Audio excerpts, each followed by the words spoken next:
kesamaan surga dunia dan akhirat. Dan di rumah kita harus ada. Di rumah kita harus ada. Yang pertama, syahwat utama laki-laki selaras dengan kenikmatan terpopuler yang dijanjikan di surga, yaitu wanita. Kaum muslimin rahimakumullah, ternyata syahwat utama laki-laki, syahwat itu hasrat, keinginan, kemauan yang sangat kuat. Mohon maaf Pak, mohon maaf, ada aki-aki umur 70 tahun sudah tak berdaya, tetap saja hasratnya masih pengen menikmati yang namanya wanita. Itu masih hasrat pengen, karena memang ada kesamaan. Coba janji Allah yang luar biasa dan sering diulang-ulang di Quran untuk masuk surga apa? Istri yang sangat cantik jelita. Itu memang demikian.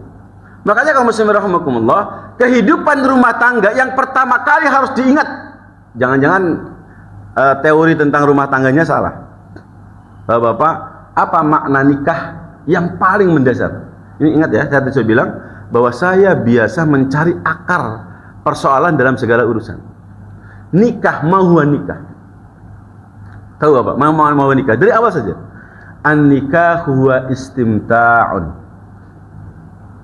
Silakan cari dalam berbagai kamus. Apa ya al-istimta'? Al-istimta' artinya menikmati istri.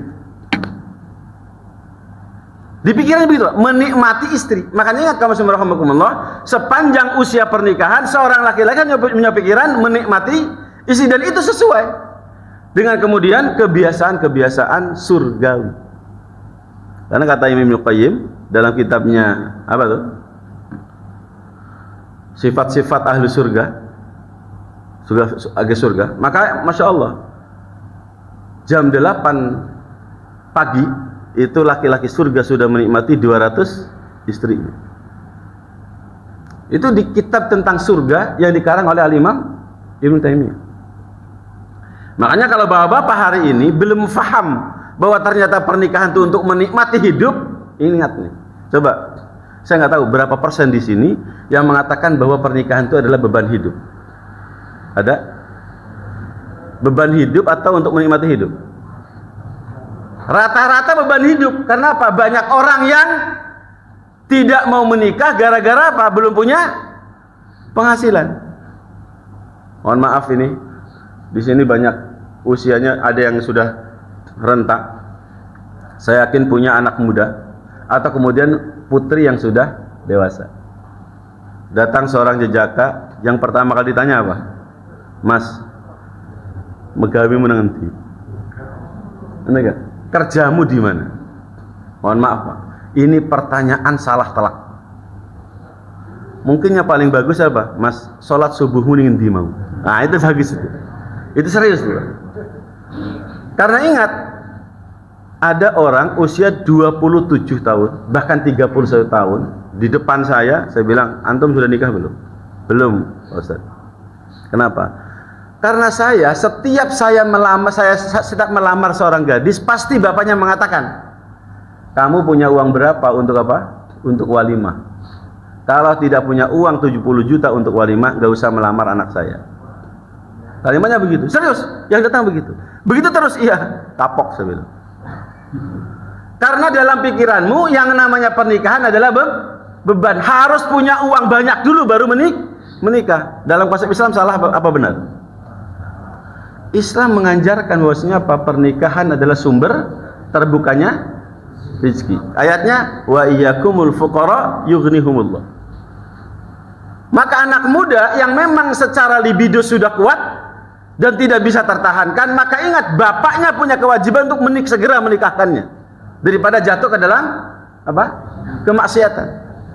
Dan tidak perlu mempertanyakan wis duit atau urung. Yang perlu itu apa? Baktimu ke bapakmu bagaimana? Sikap terbaikmu kepada ibumu seperti apa? Ada kira-kira calon mertua yang seperti ini, Pak? Rata-rata belum. Megawe menanti. Duitmu piro? Rene nggawa apa? Kalau kira-kira bawa motor otak nggak diterima. Anakku tidak mau disengsarakan oleh kamu. Kalimatnya begitu. Padahal Allah bilang, kapan saja kamu nikah aku kayakan. Makanya alhamdulillah, Pak. Ketika ibu saya bilang, ibu, saya belum lulus kuliah, tapi saya harus nikah. Tolong saya. Enggak. kamu nih bagaimana mau menikah? Belum punya apa? Belum punya penghasilan.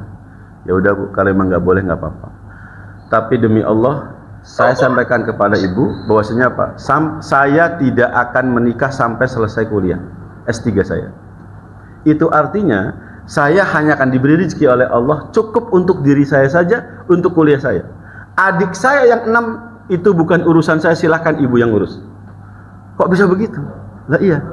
Karena apa? Saya tidak punya jaminan kepada Allah Subhanahu wa taala akan diberi rezeki banyak karena saya belum menikah. Kok bisa begitu? Iya Bu, saya bilang. Karena saya yakin setelah menikah Allah akan memberikan rezeki untuk saya, bahkan untuk mengurus ibu dan mengurus juga adik-adik saya. Apa dasar pondasi saya menikah saat itu adalah apa? Pernikahan bukan beban bagi saya.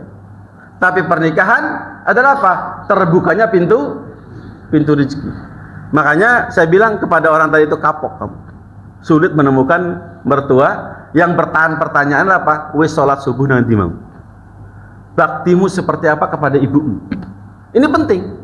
Makanya kaum muslimin rahimakumullah, karena ini bukan beban, karena ini adalah kenikmatan, maka ingat sama yang dihadapi kemudian pada saat kemudian pernikahan. Makanya kaum muslimin rahimakumullah, ini yang perlu difahami oleh kita.